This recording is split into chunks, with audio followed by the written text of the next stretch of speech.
인생에는 모든 것을 완벽하게 하려고 애쓰는 순간이 있습니다. 계획을 세우고 고군분투하고 버텨냅니다. 하지만 아무리 노력해도 일이 잘 풀리지 않거나 설령 잘 풀리더라도 마음속이 텅 빈 듯한 공허함만 남습니다. 그러다 문득 그런 순간이 옵니다. 지쳐서 모든 것을 내려놓습니다. 그리고 바로 그 순간 전혀 예상치 못한 일이 일어납니다. 모든 것이 순리대로 흘러가는 것입니다. 이것은 우연이 아닙니다. 칼 융은 수십 년간의 연구 끝에 이 사실을 깨달았습니다. 인간의 마음에는 두 가지 힘이 작용한다는 것입니다. 하나는 강요하는 힘이고 다른 하나는 인도하는 힘입니다. 그런데 우리는 대부분 잘못된 것에 귀를 기울입니다. 이 영상은 바로 그런 이유로 만들어졌습니다. 우리가 해야 할 이야기들이 있기 때문입니다. 누가 당신에게 이렇게 말했습니까? 누가 당신에게 이렇게 가르쳤습니까? 더 열심히 노력하면 이긴다. 더 꽉 붙잡으면 지지 않는다. 놓아주는 것은 나약함이고 포기하는 것은 패배이며 고군분투하는 것은 미덕이라고 말입니다. 당신은 이런 믿음을 가지고 자랐고 이런 믿음을 안고 삶을 시작했으며 마치 갑옷처럼 이 믿음을 두르고 살았습니다. 그리고 당신은 그것을 믿었습니다. 우리 모두 그랬습니다. 이 말들은 어디에나 있었습니다. 가족에게서도 듣고 학교에서도 배우고 성공담에서도 읽었죠. 억지로라도 해내면 이긴다는 공식은 너무나 깊이 뿌리 내려서 더 이상 의문을 품는 것조차 생각나지 않습니다. 하지만 20세기 최고의 명석가 중 한 명인 칼 융은 수십 년 동안 사람들의 이야기를 경청했습니다. 그는 사람들의 꿈, 두려움, 피로, 좌절, 그리고 재탄생을 연구했습니다. 수천 시간의 분석 작업을 거친 후 그는 똑같은 패턴을 반복적으로 발견했고 그때마다 놀랐습니다. 가장 고통받는 사람들은 가장 필사적으로 통제하려 애쓰는 사람들이었습니다. 그들은 단순히 고통받는 것이 아니었습니다. 지쳐 있었고 공허했으며 내면에 무언가가 억눌려 있었습니다. 하지만 그들은 더 열심히 노력하면 돼 라고 생각하며 계속 나아갔기 때문에 그것을 깨닫지 못했습니다. 생각해보세요. 관계를 잃지 않으려고 너무나 꽉 붙잡다가 결국 관계가 숨막혀버린 경험이 있지 않습니까? 사랑은 강압으로는 존재할 수 없습니다. 당신이 강요할수록 상대방은 무언가 잘못됐다는 것을 감지하고 본능적으로 물러서며 당신이 더욱 집착할수록 악순환은 계속됩니다. 너무 강하게 밀어붙인 나머지 처음 당신을 그 일에 끌어당겼던 의미, 흥분, 호기심은 이미 사라져버렸습니다. 오직 하나의 의무만이 남았고 당신은 매일 아침 그 짐을 짊어지고 일어섰습니다. 당신은 그 꿈을 너무 꽉 붙잡고 있었기에 삶은 다른 방향으로 흘러가기 시작했고 당신은 여전히 낡은 지도를 들여다보고 있었습니다. 융은 이것을 자아의 강박이라고 불렀습니다. 자아는 작은 자아입니다. 두려워하고 계산하고 비교하고 통제하고 싶어하는 내면의 목소리입니다. 자아의 유일한 목적은 안전을 유지하는 것이며 안전을 유지하기 위해 모든 것을 예측하고 모든 것을 고치고 모든 것을 알려진 공식에 끼워 맞추려 합니다. 하지만 삶은 공식에 들어맞지 않습니다. 자아가 강요할수록 당신은 더 깊은 무언가와 단절됩니다. 융 심리학에서는 그 더 깊은 것을 자아 또는 자아라고 부릅니다. 자아와 달리 자아는 온전합니다. 빛과 어둠을 모두 지니고 있으며 과거와 미래를 모두 알고 있습니다. 그리고 가장 중요한 것은 자아는 강요하지 않는다는 것입니다. 자아는 우리를 이끌어줍니다. 마치 강물이 근원에서 바다로 흐르듯 자아는 조용히 우리를 진정한 방향으로 이끌어갑니다. 하지만 에고는 이 흐름을 막습니다. 안 돼, 가버려. 안 돼, 이것에 매달려. 안 돼, 그 길은 위험해. 라고 말합니다. 자아의 목소리는 에고의 소음 속에 묻혀버립니다. 융은 이를 이렇게 표현했습니다. 무의식은 마치 신성한 안내자처럼 우리를 인도합니다. 문제는 에고가 이 목소리를 억누른다는 것입니다. 억지로 밀어붙이면 그 목소리를 들을 수 없습니다. 억지로 밀어붙이는 것은 소음이기 때문입니다. 그것은 내면의 비명입니다. 나는 충분하지 않아. 더 많이 해야 해. 더 꽉 붙잡아야 해. 라고 외치는 공황 상태입니다. 이러한 공황 상태에서는 깊고 고요하며 우리를 인도하는 목소리에 접근할 수 없게 됩니다. 하지만 진정한 비극은 이것입니다. 억지로 밀어붙이는 것은 그 목소리로부터 우리를 단절시킬 뿐만 아니라 자기 자신으로부터도 우리를 단절시킨다는 것입니다. 자아의 압박 속에서 오랫동안 살아온 사람은 결국 자신의 욕망과 두려움이 불러일으키는 욕망을 구분하지 못하게 됩니다. 내가 정말 이것을 원하는가? 라는 질문에 대한 답이 모호해지고 자신이 누구인지, 무엇을 원하는지, 어디에 속해 있는지 알기가 점점 더 어려워집니다. 그리고 바로 그 순간 가장 깊은 피로감이 시작됩니다. 겉으로는 모든 것이 괜찮아 보일지 모릅니다. 일도 있고 인간관계도 있고 계획도 있습니다. 하지만 내면에는 공허함이 있습니다. 침묵이 아니라 부재입니다. 이것이 바로 융이 발견한 것입니다. 무언가를 억지로 하려는 대가는 단순히 피로만이 아닙니다. 억지로 하려는 대가는 자기 자신을 잃는 것입니다. 그리고 자기 자신을 잃으면 어떤 외부적인 이득도 그 공허함을 채울 수 없습니다. 채워야 할 것은 외부가 아니라 내면이기 때문입니다. 그리고 바로 그 공허함의 한가운데서 대부분의 사람들은 스스로를 더욱 몰아붙이기 시작합니다. 마치 새로운 목표, 새로운 계획, 새로운 노력으로 그 공허함을 채울 수 있다고 생각하는 것처럼 말입니다. 하지만 이것은 불타오르는 불에 기름을 붓는 것과 같습니다. 융이 본 것은 바로 이것이었다. 무언가를 억지로 강요하는 것의 끝은 더 강요하는 것이 아니라 멈추는 것이다. 그저 멈추는 것. 그리고 그 멈추는 순간 오랫동안 침묵했던 무언가가 다시 말하기 시작한다. 수년 동안 당신을 기다려왔고 수년 동안 당신을 찾아 헤매던 그 목소리 말이다. 하지만 이런 일이 일어나기 위해서는 먼저 이것을 받아들여야 한다. 피로는 실패의 징표가 아니라 잘못된 방향으로 가고 있다는 징표라는 것을 이제 여러분께 질문 하나 드리겠습니다. 이 순간만큼은 오직 자신에게만 솔직하게 대답해 주셨으면 합니다. 무언가를 너무나 간절히 원해서 정말 진심으로 원하는 건지 확신할 수 없었던 적이 몇 번이나 있었나요? 누군가를 잃지 않기 위해 스스로를 포기하고 자신의 한계를 넘어서고 자신의 목소리를 억눌렀던 적은 몇 번이나 있었나요? 모든 게 괜찮아지길 기다렸지만 이미 마음속 깊은 곳에서 무언가가 무너져 내렸는데도 스스로에게 인정할 수 없어 계속 버텼던 적은 몇 번이나 있었나요? 통제는 우리에게 안정감을 줍니다. 그래서 우리는 통제에 그토록 집착하는 것입니다. 통제한다는 것은 적어도 이건 내가 가질 수 있어 라는 의미입니다. 적어도 이 변수를 안정시킬 수 있고 이 사람을 붙잡을 수 있고 이런 결과를 만들어낼 수 있다는 의미입니다. 그 느낌은 달콤합니다. 하지만 그 느낌은 환상일 뿐입니다. 왜냐하면 당신이 통제하고 있다고 생각하는 것이 사실은 당신을 통제하고 있기 때문입니다. 융은 수십 년 전에 이 점을 간파하고 이렇게 썼습니다. 무의식 속에 통합하지 않은 모든 것은 운명으로 당신에게 돌아올 것이다. 한번 생각해 보세요. 당신이 도망치고 있는 감정들, 즉 거절에 대한 두려움, 고독에 대한 불안감, 부족함에 대한 느낌은 억누를수록 당신의 삶은 그 감정을 확인시켜주는 사건들로 가득 차게 됩니다. 당신은 통제력을 놓는 것이 두려워 모든 것을 통제하려 했습니다. 그리고 모든 것을 통제하려 할 때 당신은 자신과 주변 사람들을 숨막히게 합니다. 당신이 도망치는 것은 당신을 찾아오고 당신이 억지로 끌어당기는 것은 당신에게서 멀어집니다. 이것은 우연이 아닙니다. 이것이 바로 영혼의 논리이며 이 논리는 자아의 계산에 맞지 않습니다. 잠시 멈춰서 스스로에게 이 질문을 해보세요. 지금 당신의 삶에서 스트레스를 주는 것은 무엇입니까? 관계, 결정, 정체성, 미래. 만약 당신이 그 스트레스를 분명히 느낄 수 있다면 그것은 신호입니다. 자아가 무언가에 집착하고 있고 더 깊은 곳에서는 다른 방향으로 당신을 끌어당기고 있습니다.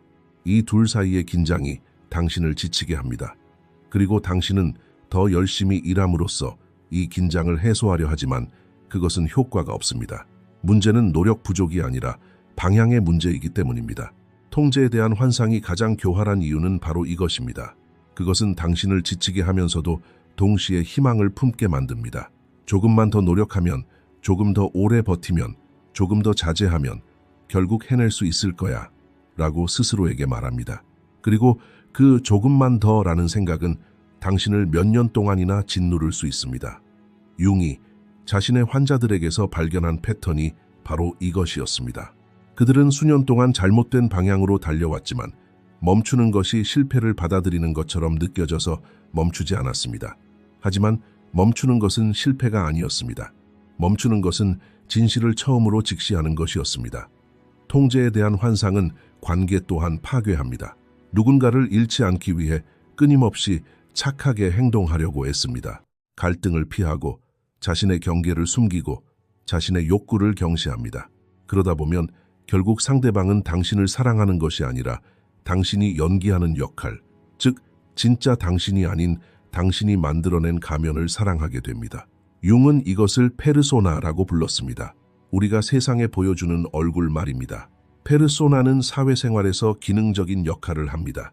하지만 가면이 자아의 전부가 되어버릴 때, 즉 가면이 너무 꽉 달라붙어 그 아래 숨겨진 얼굴을 잊어버릴 때 진정한 관계는 불가능해집니다. 아무도 당신의 가면을 사랑할 수 없기 때문입니다. 사람들은 오직 당신 자신만을 사랑할 수 있습니다.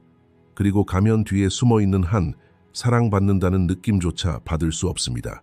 진실은 통제는 안전이 아니라 감금이라는 것입니다.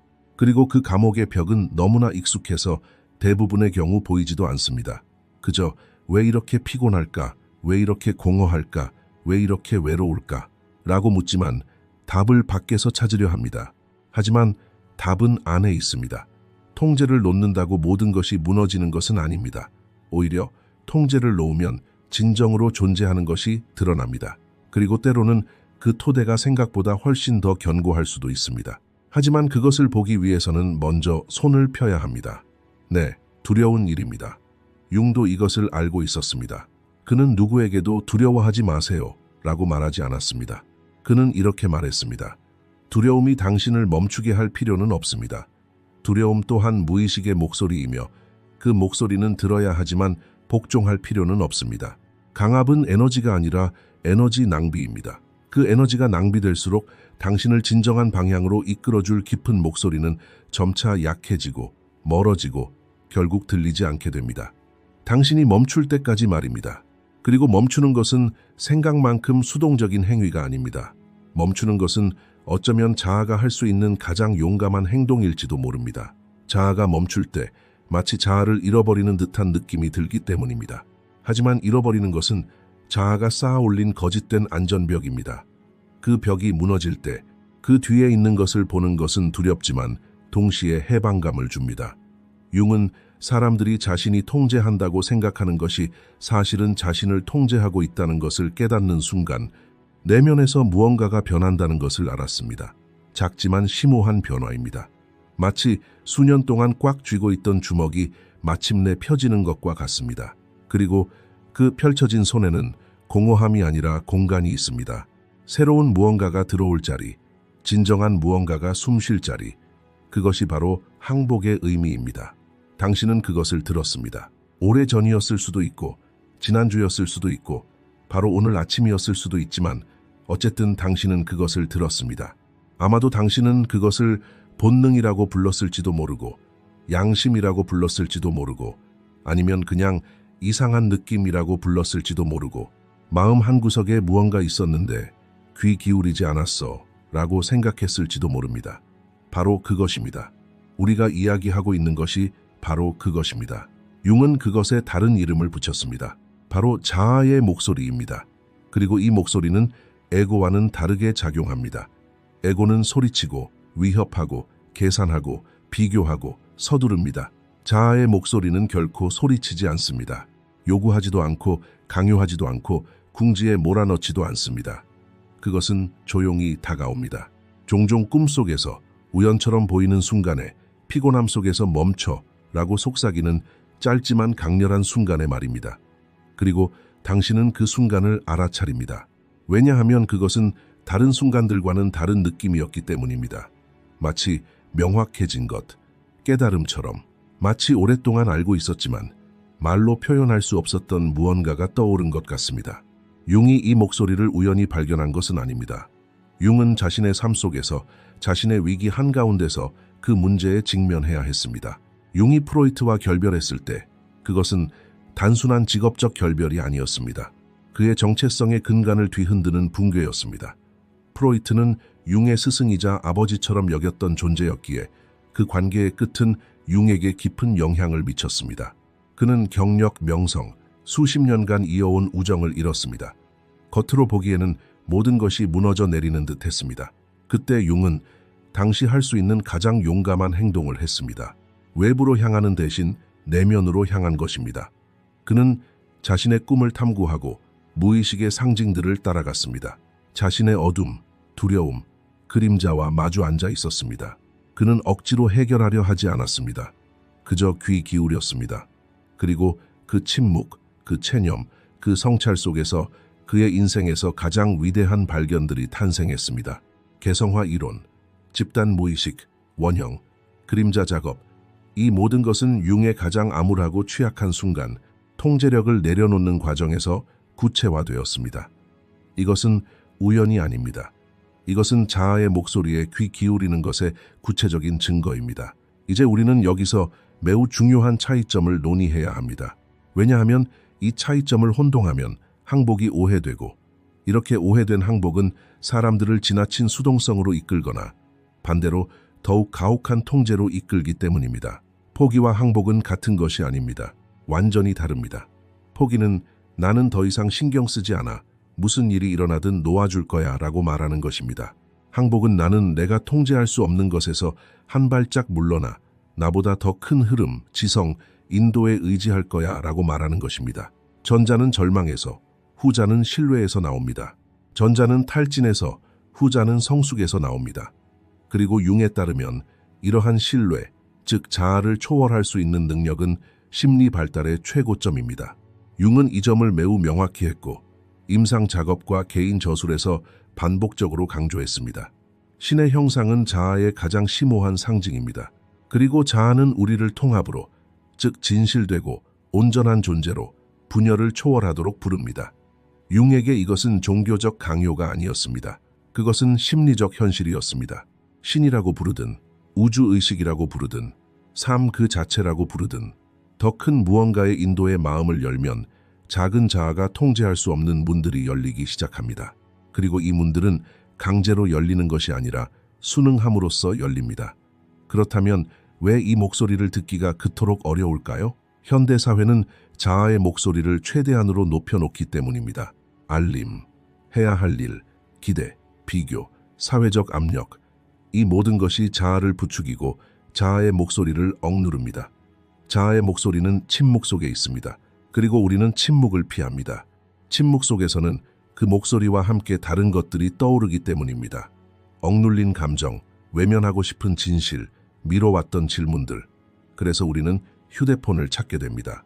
그래서 우리는 항상 소음을 필요로 합니다. 그래서 바쁘게 지내는 것이 미덕이 되었습니다. 하지만 융은 말합니다. 그 침묵 속으로 들어갈 용기가 바로 우리를 구원할 것이라고. 오직 침묵 속에서만 자아의 목소리를 들을 수 있기 때문입니다. 그 목소리에 귀 기울일 때 비로소 진정한 방향이 드러납니다. 당신은 이미 그 목소리를 들었습니다. 어쩌면 사소한 결정을 내리는 순간이었을지도 모르고, 어쩌면 인생의 중요한 전환점에서였을지도 모릅니다. 어쩌면 당신은 이건 뭔가 잘못된 것 같아 라고 말했고, 당신의 생각이 맞았지만 그 목소리에 귀 기울이지 않았을지도 모릅니다. 어쩌면 당신은 난 이걸 정말로 원하지 않아 라고 말하며 침묵했을지도 모릅니다. 바로 그 순간 외즈가 당신에게 말을 걸었던 것입니다. 이제 질문은 이것입니다. 다음번에는 귀 기울여 들을 것인가? 이제 가장 큰 거짓말에 맞설 시간입니다. 항복에 관해 가장 널리 퍼진 거짓말은 바로 이것입니다. 놓아버리면 지는 것이다. 이 거짓말은 어린 시절부터 우리 마음속에 너무나 깊이 뿌리내리고 굳어져 있어서 지금 와서 의문을 제기하는 것조차 저항감을 불러일으킵니다. 놓아주는 것은 나약함이고 항복하는 것은 패배이며 계속 나아가는 것은 미덕입니다. 이 공식이 우리가 배워온 모든 것의 핵심입니다. 하지만 스스로에게 물어보세요. 이 공식이 당신을 어디로 이끌었습니까? 더 평화로운가요? 아니면 더 피곤한가요? 더 충만해진가요? 아니면 더 공허한가요? 자신에게 더 가까워진가요? 아니면 더 멀어진가요? 답은 종종 고통스러울 정도로 명확합니다. 그리고 그 명확함을 깨닫는 것이 항복에 대한 거짓말을 해체하는 첫걸음입니다. 융은 이 거짓말에 대해 이론적, 개인적 증언을 모두 제시했습니다. 이론적으로 그는 이렇게 말했습니다. 저항은 무의식을 강화한다. 즉, 저항하고 거부하고 도망칠수록 도망치려는 대상은 더욱 커지고 더 깊어지고 더욱 교활한 힘을 얻게 된다는 것입니다. 억압된 감정은 사라지지 않습니다. 그는 단순히 모습을 감춘 채 보이지 않는 곳에서 당신을 계속 조종합니다. 하지만 융은 이를 직접 증명했습니다. 그의 인생에서 가장 중요한 전환점, 즉 프로이트와의 결별 이후 길고 어둡고 지친 시기에 그는 항복했습니다. 그는 저항하지 않았습니다. 자신을 구하려 애쓰지도 않았습니다. 명성을 회복하기 위해 서두르지도 않았습니다. 대신 그는 내면으로 향하고 기다리고 귀 기울이고 그 과정이 자신을 어디로 이끌지 믿었습니다. 그리고 그 항복은 그를 파멸시키지 않았습니다. 오히려 그를 변화시켰습니다. 바로 그 항복의 여정이 그를 심리학 역사상 가장 독창적인 사상가 중 한 명으로 만들었습니다. 이것은 우연이 아닙니다. 이것은 항복의 진정한 본질을 보여주는 가장 구체적인 사례 중 하나입니다. 이제 항복에 대한 가장 교묘한 오해에 대해 이야기해 보겠습니다. 많은 사람들이 항복을 수동성과 혼동합니다. 포기할 거면 왜 애써 노력해? 항복할 거면 왜 움직여? 라고 말합니다. 하지만 이것은 항복에 대한 완전한 오해입니다. 항복은 무활동이 아닙니다. 항복은 잘못된 방향으로 가는 것을 포기하는 것입니다. 그 차이는 엄청납니다. 자아, 두려움, 지는 것을 피하고 싶다는 욕망에 의해 움직이는 모든 행동은 잘못된 방향으로 가는 것입니다. 내면의 명료함과 이것이 옳다고 느껴진다는 느낌으로 자아에 의해 인도되는 행동은 항복에서 비롯된 움직임입니다. 전자는 당신을 소모시키지만 후자는 당신을 풍요롭게 합니다. 그리고 이 둘의 차이를 이해하는 것은 당신 삶의 방향을 바꿀 수 있습니다. 이것이 바로 융이 말한 개성화입니다. 자아의 통제에서 자아의 인도로의 전환을 의미합니다. 이 전환은 순식간에 일어나지 않습니다. 단번에 결정되는 것이 아닙니다. 그것은 과정입니다. 그리고 이 과정에서 가장 중요한 문턱은 항복이 약함이 아니라 성숙함이라는 것을 깨닫는 순간입니다. 모든 것을 억지로 하려고 하는 것은 쉽습니다. 모든 것을 통제하려고 하는 것은 쉽습니다. 자아는 그렇게 만들어졌습니다. 하지만 진정으로 깊이 두려움을 느끼며 놓아주는 것은 가장 큰 용기를 필요로 합니다. 이제 구체적인 질문을 드리겠습니다. 당신의 삶에서 항복했고 그것이 예상치 못하게 당신에게 도움이 된 순간이 있었습니까? 관계를 놓아주고 나서 안도의 한숨을 내쉬는 순간, 계획을 포기했을 때 새로운 문이 열리는 순간, 논쟁을 계속하는 것을 포기했을 때 예상치 못한 내면의 평화를 가져다주는 순간, 거의 모든 사람의 삶에는 그런 순간이 있습니다. 그리고 그 순간이 바로 항복에 대한 거짓을 폭로하는 당신만의 증거입니다. 융은 이렇게 말했습니다. 이러한 순간들은 우연이 아닙니다. 자아가 물러나고 진정한 자아가 당신을 인도할 때 어떤 일이 일어나는지를 보여주는 작지만 분명한 증거입니다. 작은 규모에서 효과가 있다면 큰 규모에서도 효과가 있을 것입니다. 통제를 멈춘다고 해서 무너지는 것이 아닙니다.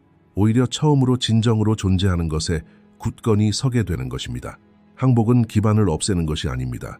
거짓된 기반을 없애는 것입니다. 거짓된 기반이 무너질 때 잠시 동안은 마치 쓰러지는 듯한 느낌이 들 수 있습니다. 하지만 그 아래에는 항상 존재해온 진정한 기반이 당신을 붙들어줍니다. 융은 이 사실을 믿었고 그 믿음이 그를 가장 암울한 시기에서 가장 밝은 발견으로 이끌었습니다. 당신도 그 믿음을 통해 성장할 수 있습니다. 하지만 한 가지 분명히 해야 할 점은 항복은 단 한 번으로 끝나는 것이 아니라는 것입니다.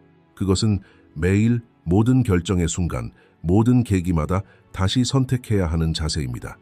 자아는 매일 아침 다시 활성화됩니다. 매일 아침 우리는 다시 밀어붙이고 다시 확인하고 다시 계산하고 싶어 합니다. 그리고 매일 아침 의식적이든 무의식적이든 우리는 선택을 합니다. 자아의 목소리에 귀 기울일 것인가? 아니면 더 깊은 내면의 목소리에 귀 기울일 것인가? 융은 이러한 선택을 개별화의 일상적 실천이라고 정의하지는 않았지만 본질적으로 그가 의미한 바는 바로 이것입니다. 변화는 거창하고 극적인 순간에 이루어지는 것이 아니라 작고 조용하며 반복적인 선택들을 통해 이루어집니다. 그리고 매번의 항복은 다음 항복을 조금 더 쉽게 만들어줍니다. 왜냐하면 신뢰는 시간이 지남에 따라 자라나기 때문입니다. 그렇다면 어떻게 해야 할까요? 놓아버려 라고 말하는 건 쉽습니다. 항복해 라고 말하는 것도 쉽습니다. 하지만 아침에 눈을 뜨면 익숙한 불안감이 다시 가슴을 짓누르고 통제하려는 욕구가 다시 고개를 들려고 할 때 추상적인 생각만으로는 충분하지 않습니다. 구체적인 문이 필요합니다. 지나갈 수 있고 만질 수 있고 반복해서 드나들 수 있는 문 말입니다. 융의 이론과 이 분야에서 축적된 현대 심리학의 지식을 바탕으로 저는 세 가지 문에 대해 이야기하고자 합니다. 이 문들은 항복이라는 개념을 실천 가능한 것으로 바꿔줍니다. 그리고 이 문들 중 어느 것도 모든 것을 놓아버리고 무관심해지라고 권하지 않습니다. 오히려 삶에 더 깊은 관심과 진정한 보살핌, 그리고 진정성 있는 참여로 연결되도록 이끌어줍니다. 첫 번째 문, 침묵. 여기서 말하는 침묵은 단순히 소음이 없는 상태가 아닙니다. 내면의 고요함입니다. 하루에 단 15분, 단 15분만이라도 아무 계획도 세우지 않고, 아무 문제도 해결하려 하지 않고, 아무 결과물도 만들지 않고 가만히 앉아 있는 것입니다. 휴대폰은 꺼두고 할 일 목록도 없고 목표도 없습니다. 오직 당신과 당신의 마음속에 떠오르는 생각들만이 존재합니다. 처음에는 이것이 극도로 불편하게 느껴질 것입니다. 자아는 진공 상태에서 존재하는 법을 모르기 때문입니다. 자아는 항상 무언가에 몰두하고 싶어 합니다. 생각하고, 계획하고, 걱정하고, 통제하고 싶어 하죠. 조용히 앉아 있으면 자아는 불안해지고 안절부절 못하며 당신을 더 생산적인 일을 하도록 부추깁니다. 하지만 그 불안함 속에 머무르는 법을 배우는 것, 그것이 첫 번째 문입니다. 그 불안함은 지나가기 때문입니다. 그리고 불안함이 지나가면 그 아래에 무언가가 있습니다. 명료함, 속삭임, 자아의 소음이 잦아들 때 비로소 진정한 자아의 목소리가 들립니다. 융은 그의 연구 대부분을 이러한 침묵 속에서 보냈습니다. 그는 자신의 꿈을 연구하고 내면의 비전을 따라가고 무의식의 상징들에 조용히 귀를 기울였습니다. 그리고 이 침묵이 그를 어둠에서 빛으로 이끄는 다리가 되었습니다. 당신도 이 다리를 놓을 수 있습니다. 하루에 15분씩 매일 억지로가 아니라 꾸준히. 두 번째 문, 저항을 인식하되 그것에 굴복하지 마십시오. 이 문은 조금 더 미묘한 자각을 필요로 합니다. 삶에서 무언가를 해야 한다는 압박감을 느낄 때마다, 예를 들어 메시지에 즉시 답장해야 하거나 논쟁을 지금 당장 해결해야 하거나 오늘 결정을 내려야 할 때마다 잠시 멈추세요. 그리고 스스로에게 물어보세요. 누가 이런 압박감을 원하는 걸까? 누가 이런 조급함을 만들어내는 걸까? 내가 정말 이런 압박감을 원하는 걸까? 아니면 내 두려움 때문일까? 이건 내 목소리일까? 아니면 내 안에서 다른 사람들이 기대하는 바가 메아리치는 걸까? 이 질문은 사소해 보일지 모릅니다. 하지만 이 질문을 습관적으로 던지면 자아의 목소리와 진정한 자아의 목소리 사이에 중요한 차이가 분명해지기 시작합니다. 자아의 목소리는 재촉하고 강요하고 위협합니다. 지금 하지 않으면 너무 늦을 거야. 그냥 놔두면 실패할 거야. 통제하지 않으면 모든 게 무너질 거야. 하지만 진정한 자아의 목소리는 인내심 있고 명확하고 차분합니다. 판단하지도 않고 위협하지도 않습니다. 그저 인도할 뿐입니다. 이 두 목소리의 차이를 배우는 것, 그것이 바로 두 번째 문을 여는 핵심입니다. 융은 자신의 능동적 시각화 작업에도 이 내용을 포함시켰습니다. 내면의 목소리를 관찰하고 그 목소리들과 대화하되 각각의 목소리에 동등한 거리를 두십시오. 어느 목소리에도 지배당하지 마십시오. 갇힌 자가 아니라 관찰자가 되십시오. 제3의 문, 될 것은 될 것이다. 대신 나는 있는 그대로를 받아들인다 라고 말하십시오. 이 차이는 미묘하게 들릴 수 있지만 그 내용은 매우 심오합니다. 될 것은 될 것이다 라는 말은 수동적인 숙명론을 내포합니다. 마치 자신이 상황을 통제할 수 없고 삶이 알아서 해줄 것이라는 생각입니다. 이는 책임을 회피하는 한 형태이며 융이 의미했던 체념과는 아무런 관련이 없습니다. 하지만 나는 있는 그대로를 받아들인다 라는 말은 완전히 다른 의미를 담고 있습니다. 이 문장은 다음과 같습니다. 나는 여기에 있습니다. 나는 준비되어 있습니다. 나는 움직이고 노력하고 참여하고 있습니다. 하지만 결과의 형태를 결정하는 것은 내가 아닙니다. 계획대로 되지 않을 수도 있습니다. 내가 예상했던 문을 통해 들어오지 않을 수도 있습니다. 그리고 나는 그것에 열려 있습니다. 나는 그것을 믿습니다. 이 믿음은 움직임을 멈추게 하지 않습니다. 오히려 움직임을 자유롭게 합니다. 결과에 집착하지 않게 되면서 여정 중에 나타나는 신호들을 볼 수 있게 됩니다. 여정 그 자체를 경험할 수 있게 되는 것이죠. 그리고 종종 가장 아름다운 것들은 예상치 못한 길에서 탄생합니다. 하지만 있는 그대로를 받아들일 준비가 되어 있을 때에만 그것들을 볼 수 있습니다. 융이 말했듯이 삶은 해결해야 할 문제가 아니라 살아가야 할 신비입니다. 그리고 신비는 억지로 풀리는 것이 아닙니다. 호기심, 인내, 내려놓음, 그리고 용기라는 세 가지 문을 통과할 때 비로소 열립니다. 이 세 가지 문은 추상적인 약속을 제시하는 것이 아닙니다. 매일 실천하고 반복할 수 있는 세 가지 구체적인 단계를 제시합니다. 바로 침묵, 자각, 그리고 열린 마음입니다. 여기까지 읽으셨다면 그건 우연이 아닙니다. 왜냐하면 이 말이 모든 사람에게 와닿는 건 아니니까요. 이처럼 깊이 있는 대화는 누구나 공감할 수 있는 게 아닙니다. 하지만 어떤 사람들은 아마 당신도 그중 하나일 겁니다. 마음속 깊은 곳에서 조용히, 때로는 무의식적으로 무언가 변화가 필요하다고 느끼는 사람들 말입니다. 통제하려 애쓰는 것에 지친 사람들, 억지로 무언가를 하려다 기진맥진한 사람들, 더 열심히 노력해야지 라는 공식이 더 이상 통하지 않는다는 것을 깨달은 사람들, 그리고 어쩌면 다른 방법이 있을지도 몰라 라고 묻기 시작하는 사람들 말입니다. 이 질문은 사소해 보일지 모르지만 융에 따르면 바로 이 질문이 개성화 과정을 촉발하는 질문입니다. 이 질문을 던진다는 것은 자아의 절대적인 지배의 첫 번째 균열을 내는 것을 의미하기 때문입니다. 그리고 그 균열 사이로 빛이 새어나옵니다. 이제 제가 여러분께 한 가지 말씀드리고 싶은 것이 있습니다. 이 영상의 시작부터 우리가 이야기해온 모든 것, 즉 힘, 통제의 환상, 자아의 목소리, 항복, 세 가지 문은 모두 한 가지를 가리킵니다. 바로 당신 자신을 재정의하는 것입니다. 지금까지 당신은 스스로를 이렇게 정의해 왔을지도 모릅니다. 나는 고군분투하는 사람이다. 나는 포기하지 않는 사람이다. 나는 모든 것을 통제하는 사람이다. 이러한 정체성은 한동안 당신에게 힘을 주었지만 동시에 당신을 가두기도 했습니다. 투사라는 것은 모든 것을 전쟁터로 보는 것을 의미하고 절대 포기하지 않는 사람이라는 것은 놓아줘야 할 때조차 놓지 않으려는 것을 의미하며, 통제자라는 것은 통제력을 잃었을 때 자아를 잃어버리는 것을 의미합니다. 융이 말하는 개성화 과정은 바로 이러한 낡은 정체성 정의를 해체하고 더 깊고 진실하며 통합된 정체성에 도달하는 과정입니다. 그리고 이 새로운 정체성은 다음과 같습니다. 나는 반응하는 사람이 아니라 선택하는 사람이다. 나는 강압적인 사람이 아니라 경청하는 사람이다. 나는 통제하는 사람이 아니라 신뢰하는 사람이다. 이것은 수동적인 정체성이 아닙니다. 훨씬 더 강한 정체성입니다. 모든 자극에 자동적으로 반응하는 것은 강함을 필요로 하지 않습니다. 진정한 강함은 자극에 휘둘리지 않고 숨을 고르고 자극이 왔을 때를 선택할 수 있는 능력에 있습니다. 진정한 힘은 모든 것을 통제하려 애쓰는 데 있는 것이 아니라 자신이 통제할 수 있는 것과 없는 것을 알고 에너지를 올바른 곳에 집중하는 데 있습니다.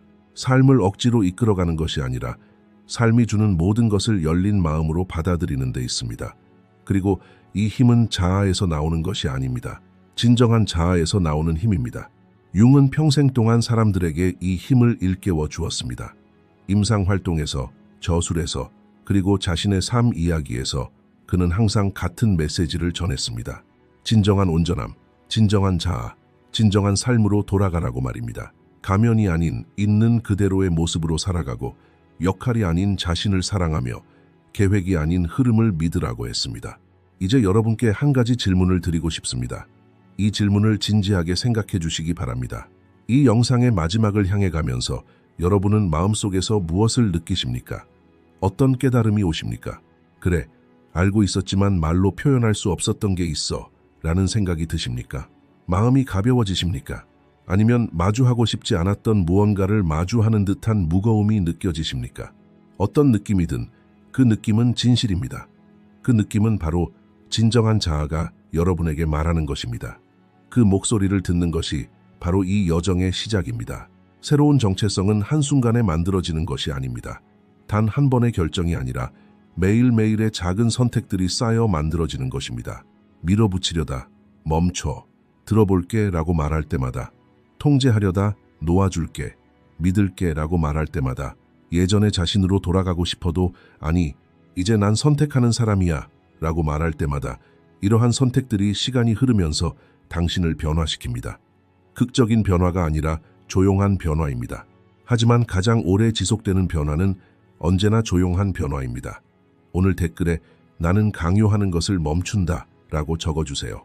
단 한 문장이지만 이 문장은 당신 스스로에게 하는 약속입니다. 때로는 무언가를 마음속에 새기기 전에 먼저 말해야 할 때가 있습니다. 언어는 마음을 형성하기 때문입니다. 이 문장을 적는 순간 당신 안에서 무언가가 움직이는 것을 느낄지도 모릅니다. 작지만 분명한 움직임 말입니다.